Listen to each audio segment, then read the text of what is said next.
Hey there, everyone. Welcome back to Utility Sports. And we have breaking news here regarding the Toronto Raptors and San Antonio Spurs, something we saw as a potential outcome, but kind of gives us better insight into what potentially Toronto is looking to do. This NBA trade deadline, of course, they've been really linked as potential sellers, but this is a buy now move for the Toronto Raptors, who are in a spot where we could still see them make the playoffs, whether that's through the play-in game or if they get really hot down the stretch of the season by just winning a bunch of games and finding a way to, climb their way up into the top six in the Eastern Conference. So as Adrian Wojnarowski is reporting here, the Toronto Raptors are acquiring San Antonio Spurs center and former Toronto Raptors center Jakob Poeltl in a deal for Khem Birch, a protected 2024 first-round pick, as well as 2 future second-round picks. So again, for this deal, we see 3 draft picks being moved here from Toronto to San Antonio, as well as Khem Birch, another center from the Toronto Raptors, there to match the money according to NBA trade rules with 125% salary matching rights.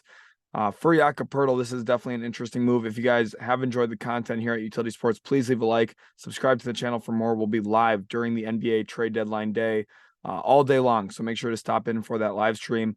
This is an impromptu video here now on the breaking news at midnight Central Time, 1 a.m. Eastern Time. Absolutely crazy what we're seeing this trade deadline, where we've had a lot of crazy moves at random times during the day. Even a few days ago, think back to the Kyrie trade on a Sunday, way before the NBA trade deadline was even here. But I'm going to give into my thoughts here now onto what's going on between the Spurs and the Raptors, what this means for the Raptors on the day of the trade deadline, and I'll ultimately give my trade grades as well for this one. So initially here, I look at Jakob Poeltl, and I say he's a perfect fit for Toronto. A lengthy rebounder who can protect the rim. I think he's very underrated when it comes to his drop coverage, what he provides to a team.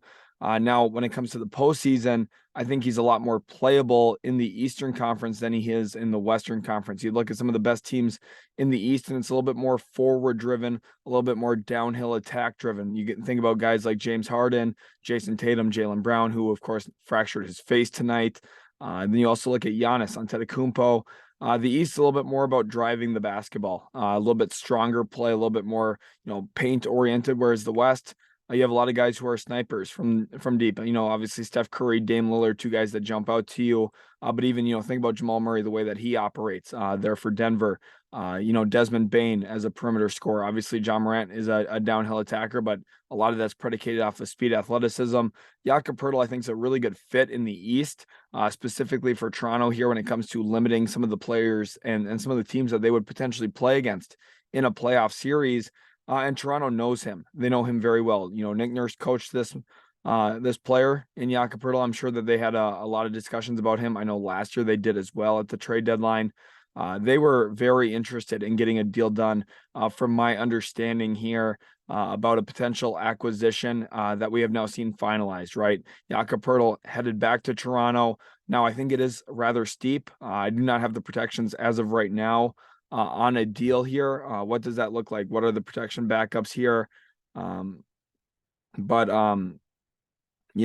They traded him away for Kawhi Leonard, and unfortunately, they had to part with him, but they bring him back now for draft pick compensation. Now he will be owed a new contract this offseason, so it'll be interesting to see how they go about operating that. They could give him an extension theoretically this year up to 2 years.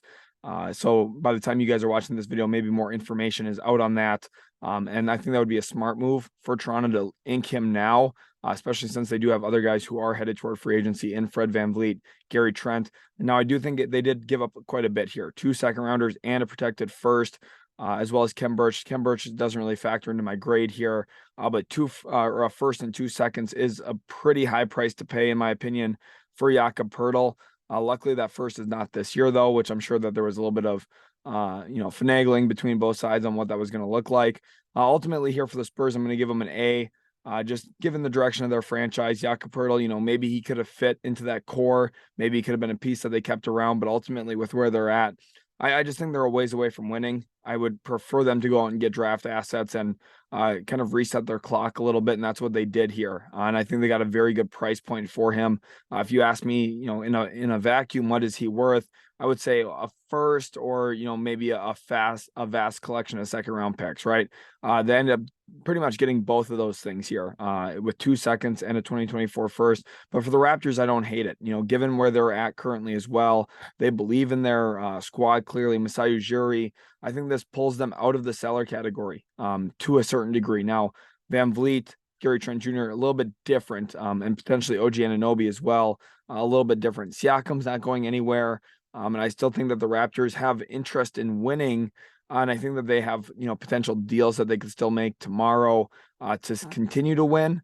While still trading away some of those expiring contracts, kind of like what we saw a few years ago when Norm Powell was traded for Gary Trent Jr. Maybe they have another deal like that in mind, where they trade one of their good players expiring for maybe a younger guy who's still on a longer term contract. The guy that comes to mind is maybe Markelle Fultz, maybe Cole Anthony. But for the most part here, I like this trade for the Raptors as well.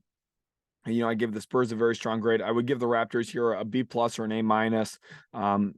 Depends on the protections there on that pick, but overall I'm very happy with this move for both sides. I think both sides kind of get what they were looking for. The Raptors badly needed a big man who could do some actual work for them, protect the paint. Jakob does that very, very well. And then when it comes to the draft pick compensation, I think it does make a lot of sense for both sides as well. So overall, I like it. I think that Toronto did well. I think San Antonio did very well. And I think it's a very balanced trade and one that really does make sense for both sides. Hopefully you guys did enjoy this video. If you did, leave a like, subscribe to the channel for more.